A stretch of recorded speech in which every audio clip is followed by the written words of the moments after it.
Hi, everybody. It's Steve Dolan here, along with Ramon Scott, and it is National Nurses Day. The lady in the picture there with the chicken and that's my wife, Cindy, who's a nurse. We want to definitely recognize her and all of our great nurses here today on National Nurses Day because not just during the pandemic, but at all times, our nurses do a great job. And one thing about my wife, I will say, the great John Quintero on 97.3 The Fan, he mentioned that he and I both very much outkicked our coverage by having beautiful wives, and Coach was right on that. It's good to be here today. Good to be with Ramon Scott. Well, Ramon, as you know, here on Dolan's Dugout, Padres have beaten the Pirates 2 out of 3, and this weekend, if they beat the Giants at least 2 out of 3, the worst they could be is a tie for first place with the Dodgers. That would be if the Dodgers sweep the Angels. The Dodgers, the way they're playing, probably won't. But anyway, first place on the line this week are the Padres and Giants, again, coming off 2 out of 3 against Pittsburgh. Your thoughts on what's going on?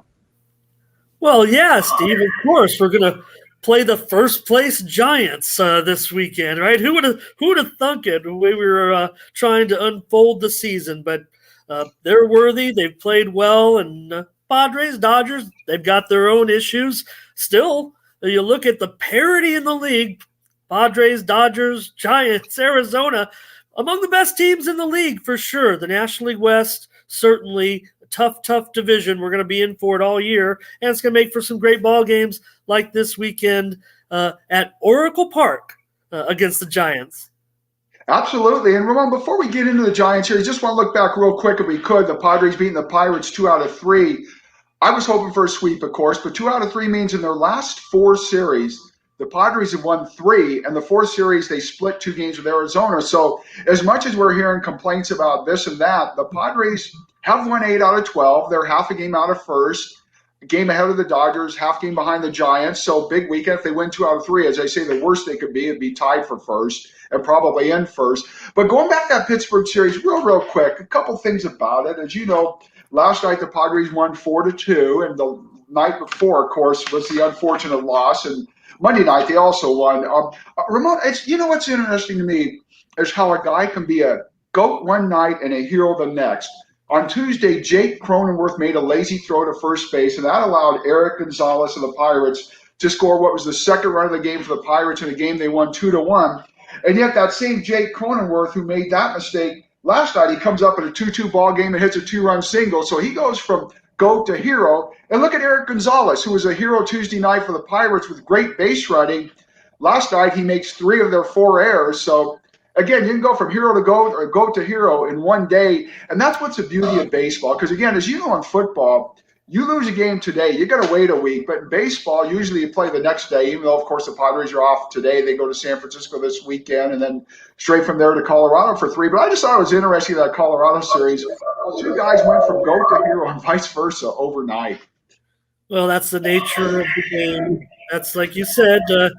That's why they play 162 games. That can happen, and it does happen even to the most elite players out there, no doubt about it. So I think with Cronenworth, Steve, maybe we're starting to see a little bit of wear on him as far as his workload, but I think that he's proven himself now to be a good caliber major leaguer. There's no more questions about Jake. Maybe if you had any coming into the season. I mean, he's earned all of his accolades. So Padres worried about that depth. That's what happens when you got these offenses, and the margins for error are so thin right now, not only because of the parity, but also because of the amount of runs, not just the Padres. We'll talk about that, Steve. Of course, we can bag on all the Padres' problems with their low OPS and their low slugging, but hey, offense across the league is down, so defense becomes more of an issue, moving runners, things the Padres actually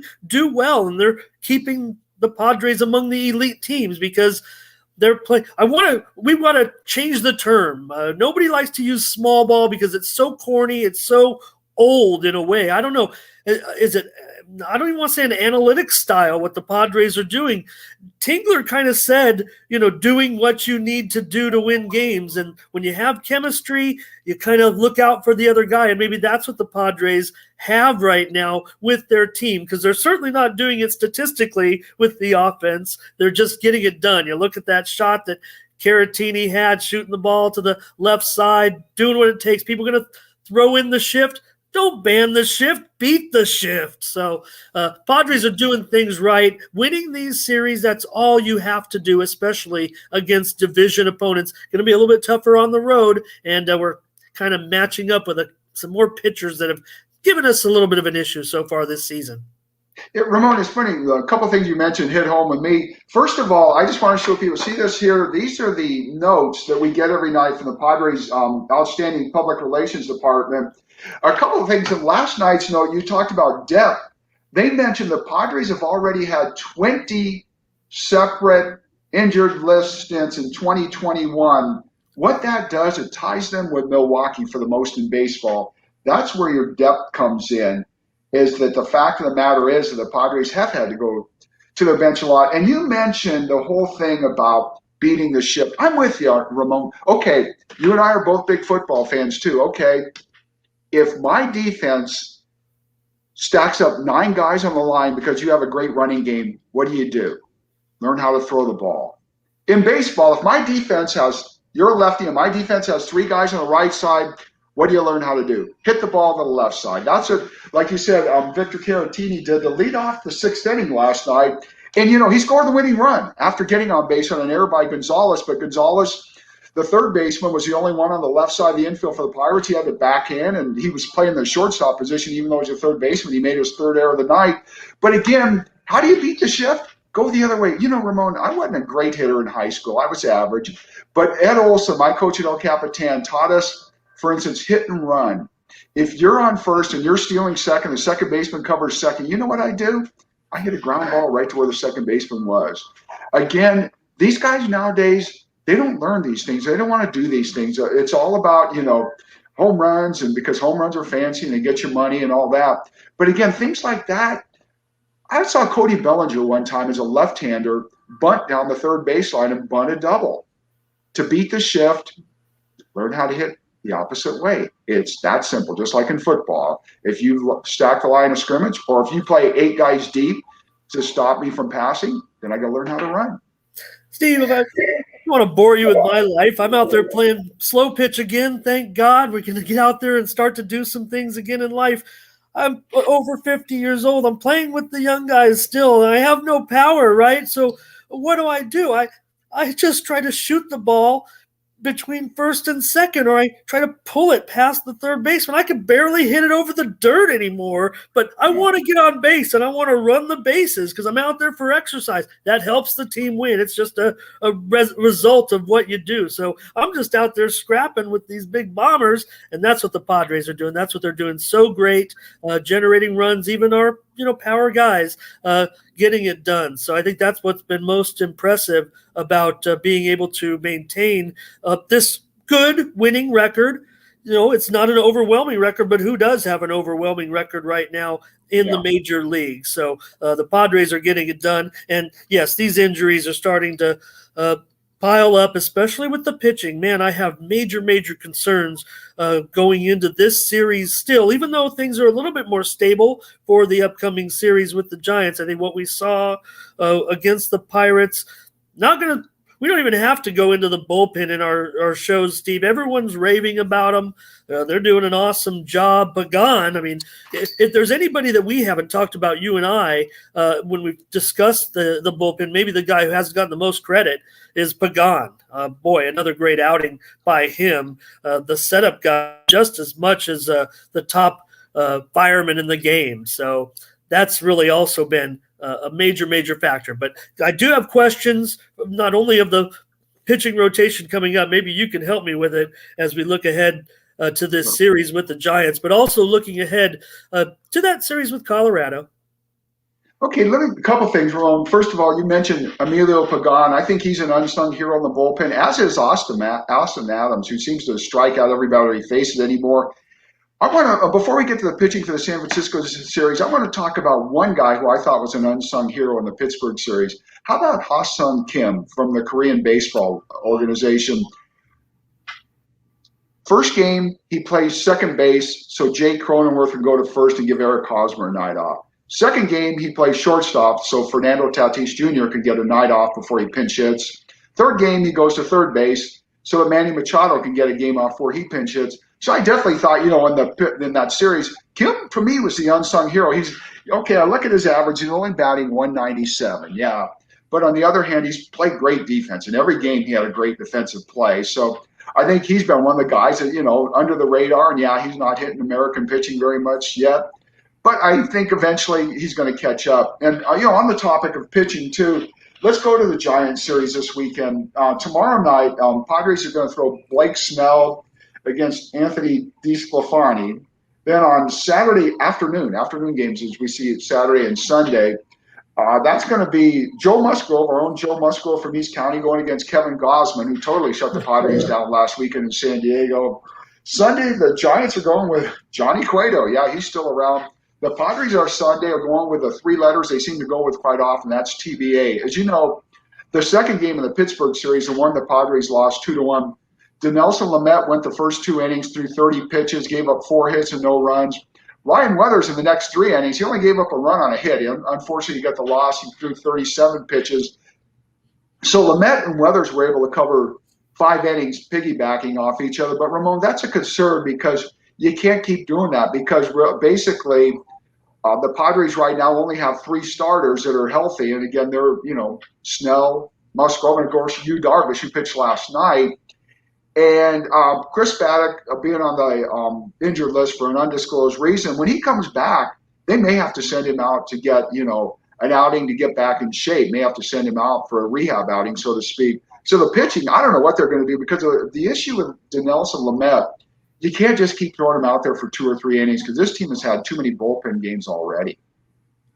Well, I want to make one comment about Kim's defense. I'll talk about this rotation coming in the Giants series. I love that style of play when a guy does the slide to go down and get the ball and make the play. That's really a great hustle play, and it's an effective play, too, to go down and pick up that ball quickly. And a lot of times you can use the slide and the momentum as you're standing up to actually propel you to make a fast throw. It's a play that it takes he's a Gold Glove player from Korea, so it takes a certain skill level to make that style of play. You don't see it as much really even as you used to.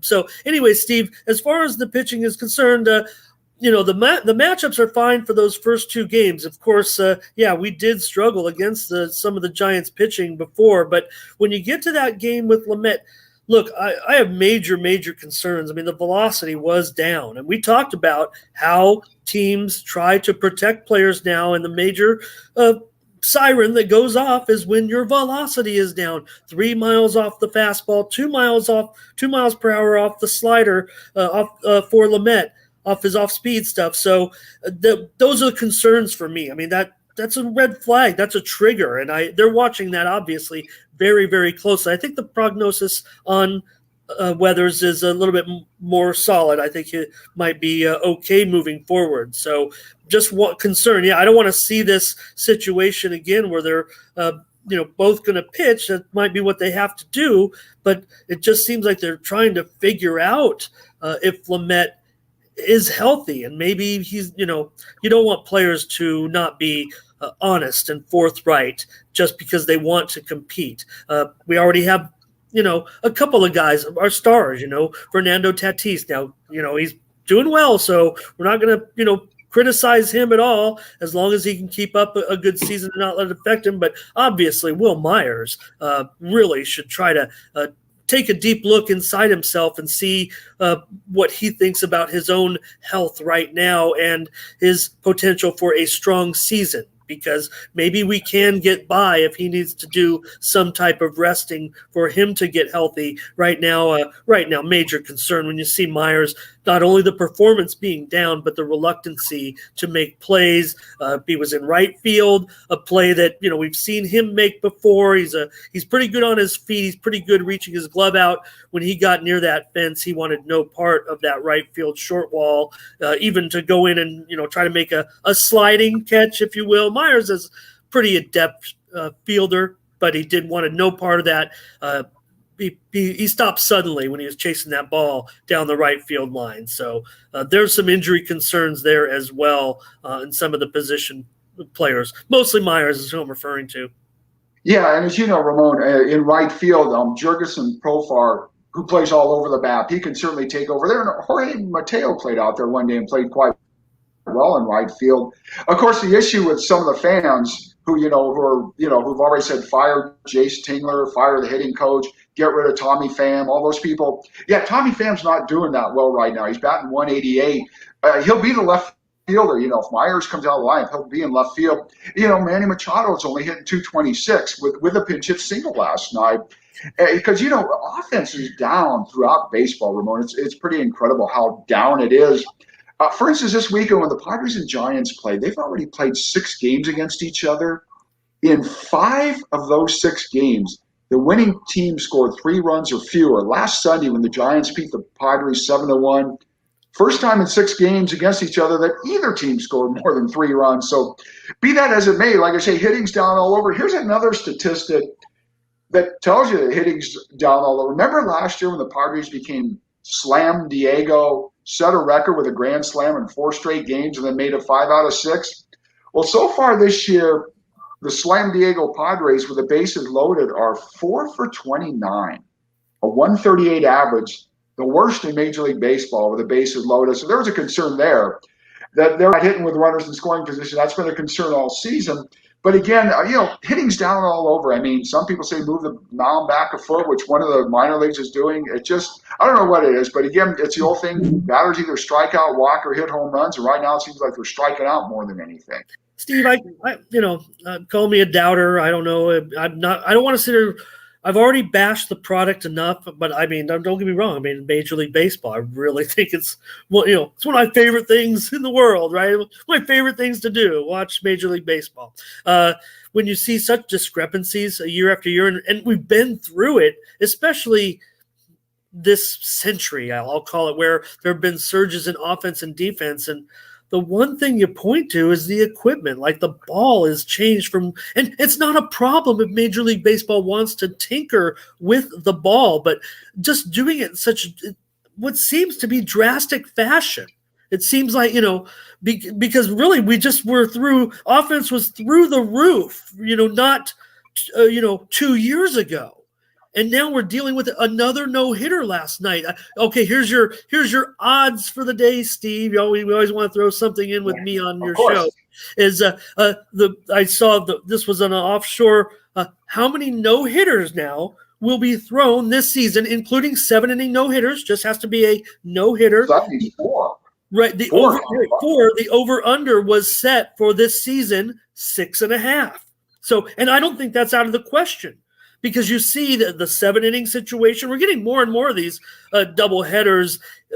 When we had double headers previously, there'd be a few, maybe 1 a month, 2 a month because of the rain, especially early in the season. But now because of the pandemic, there've been a few situations, just a handful, but games have been postponed and causing these 7-inning doubleheaders, giving another opportunity to go deep. And, you think about how hard it is to throw a no-hitter, but how many times a no-hitter actually, you get to the 7th inning, right? And you're like, that's the tough. We get to the 8th and 9th. Those are the marathon innings to throw that no-hitter. So 6.5 seems reasonable. Seems like it could go over. And that's one of the other problems that baseball is having, I think. I don't even think people, I like it. I think that this kind of play is reasonable. And you know what, Steve? Might favor the Padres a little bit, the way the games are played right now. Obviously it does.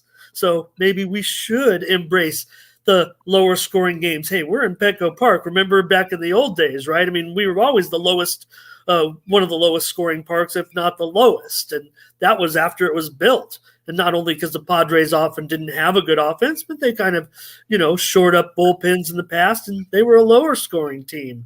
The games in the West Coast are always known to be a little bit lower scoring. So I don't know. Things have changed a little bit there. I don't think that's a problem for the team, but moving forward for the league, they probably want a little more offense. You cannot adjust the depth, the delivery point of the pitching. That would be a disaster. The only thing I could see doing maybe is possibly raising the mound a half an inch or an inch. That would be a half an inch or an inch. That would be a huge, huge difference.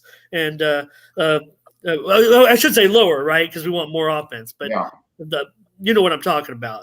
I don't think they can do anything with, the standard 60 feet 6 inches. I mean, that's potential for disaster, I would think. Yeah, now Ramon, it's funny because you mentioned 7 inning no hitters because the Monday night's game, the one that the Padres won 2-0. Remember, Tyler Anderson of the Pirates had a no hitter going into the 7th inning. Then Manny Machado walked, Will Myers singled, and Machado went to third. Then, of course, Pham hits a sacrifice fly to get 1 run in, and then later Austin Nola doubles to get the 2nd run in. So, yeah, those 7 inning no hitters may be popular, but it's interesting because you talk about lowering the mound. I remember, again, I don't want to talk about back in the day, but I remember in my day, I used to love playing when I played junior varsity baseball. I loved playing at El Cajon because the mound was flat. And with a flat mound, it was just so much easier to hit off the pitcher. That's why I think lowering the mound could happen. But that being said, one thing I wanted to talk about, a rule change in baseball, is, in extra innings now, a runner starts on second base. I found this interesting yesterday. Tony La Russa, the White Sox manager who'd been, hadn't managed for years, he's back now. In one of the extra innings, he did a double switch, and he had Liam Hendricks, his pitcher, was in the position that made the last out, and the position that makes the last out runs. But if it's a pitcher, he doesn't have to run. It's the guy before him. La Russa didn't know that rule, so he had his pitcher out there running in extra innings instead of the position player who made, who should have been on base. I just found it pretty incredible because, Tony La Russa has been away from managing for so long. There's so many new rules now that, it's hard on the young managers, the Jace Tinglers, to keep up with them, much less a Tony La Russa who comes back after, a decade of not managing. Very interesting that, that La Russa didn't even know the rule, and he's taking some heat for it today. We've seen other mistakes too, off and on, mainly since these rule changes have come about. And I got to be honest, I mean, I was going to say how often am I actually paying attention to the 3-batter minimum when I'm watching a game, and do I know when I'm watching what number batter this is? Because I'm not sure that I do all the time, even part of the time or some of the time, especially when I'm watching multiple games. I have no clue, of course, when a guy's on a certain batter. So it's something that, we take for granted nowadays because it's a major deal, right? I mean, you've got to have the 3 batters. So kind of weird. I mean, I'm going to cut La Russa some slack. I mean, he's 90 now, I think. Close. He's been out of the game. That was kind of the funny. They were, making fun of that for bringing him back. I mean, I don't think the game's left him. I mean, the funny thing is, when you looked at some of the recycled managers and you wonder what they were doing when they brought him back, well, La Russa actually was very much in the open as being someone who was hardcore scout. I mean, you could see him even in the pandemic year, he was just in the stands taking his notes, like a scout. So he was really out there, and people saw him, and he was still working. So, I mean, he's obviously a workaholic type of a manager, but I can't keep all these new rules straight, Steve. That's what the thing is when you talk about the extra inning rule.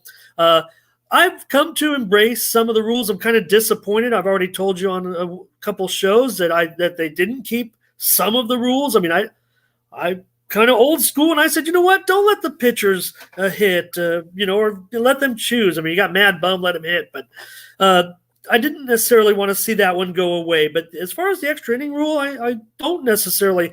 I thought I was going to like it more, and everyone seems to embrace it. I'm not one of those take the other side kind of guys, but maybe if we could just play 2 or 3 innings of the old, maybe if it gets to the 12th inning, put the runner on. I was thinking, because I really would like to see more, run production. And I guarantee you, if there wasn't this stagnant offensive situation across the league, we might be talking about this a little bit more, because so already they're talking about how quickly the games are ending in the 10th inning. I thought I saw the statistic on the number of games, and it was a very high percentage of these extra inning games ending in the 10th inning. That doesn't sound right to me, because it usually, there's usually about a run an inning anyways without putting a runner at second base. There really is. If you look at how many runs are scored in a game, there's usually 7, 8, 9 runs scored in a game. So, you're not going to have to wait too long, especially as bullpens get depleted. I know it's all about, the labor and the pitchers, and we don't have enough innings anymore. So we're stuck with this. It's funny. One more thing, Steve, is how now when high school plays a doubleheader, they play 2 7-inning games, and so do the major leagues. Interesting. Yeah, that's good. Hey, Moni, one thing about, talking about the extra inning rule, the reason I like it is because games are so long as it is now. I mean, the Padres and Dodgers, their 12-inning game took 5 hours. How many people are going to stick with a game for 5 hours? I know, I'm down there every night working statistics for Valley Sports San Diego. And one thing I know, when the Dodgers are in town on a weekend, the tough thing is getting out of that parking lot. It takes forever. That game ends at, 12:25 in the morning. You got out like it was the middle of the day. There was nobody there. It's just hard to keep interest for 5 hours. That's why I am all for the 10th inning rule. And one thing I like with the Padres about the 10th inning rule, whenever they're in the 10th inning with a runner starting on second, speaking of unsung heroes, it's always Tim Hill out there. And I'll tell you what, Tim Hill, to me, has really been a hero for the Padres. I mean, they'll use him again in the 10th inning in a tie game, 6th inning, 7th inning. And Tim Hill gets right-handers out as much as left-handers. He is a left-hander. I mean, that 3-batter rule, whether you're for or against it, it's made for Tim Hill, because guys like Tim Hill, it doesn't matter whether it's a lefty or righty. They get batters out. And, what's interesting about the 3-batter rule, if you come in like with, let's say a Tim Hill comes in with 2 outs, if he gets 1 batter out, the inning's over. Once the inning's over, the 3-inning rule is no longer. And that's why I say with the Padres, you want to talk about unsung heroes. We talked about, Kim, Pagan, guys like that, Tim Hill. There's a guy who, you don't hear much about, but without him, I don't think the Padres would be quite where they are right now. No, he's been outstanding, and they've gotten everything that they thought they would when they acquired Hill. So, yeah, and if anything, Steve, there's a couple of rules that are kind of shaded to the offense, and that's what we need right now. The extra inning rule, the 3-batter minimum, those are, for the offense's benefit. Right now, the offenses need all the help they can get, Steve. So, we can, start to wrap it up here as we look ahead again to that Giants series, the 3-game series against the first place Giants. How about that? We're going to take our anemic offense with the second worst OPS, the second worst slugging, the worst most number of errors in the league, and the second best record in the National League. We're going to take all that to play the first place Giants. So I don't know. I'm not saying it's with smoke and mirrors. The Padres are playing winning baseball. That's what they got chemistry. Yeah, it's funny you say that, Ramon, because I think back in San Diego, maybe one of the teams you remember the most, of course, was the 1994 Chargers, who went to the Super Bowl. They got blitzed in the Super Bowl by San Francisco. Why? San Francisco had so much more talent. That wasn't the most talented team in the world. Stan Humphries, the quarterback. But why did they win? They had chemistry. What do the Padres have this year so far? They do have chemistry. And it's going to be interesting this weekend in San Francisco. They should certainly be well rested. Last night's game against Pittsburgh was a 5 o'clock game. Padres flew up to San Francisco last night. So we saw the buses warming up to get them out of the stadium last night after the game. So they're going to be well rested. They're off all day today.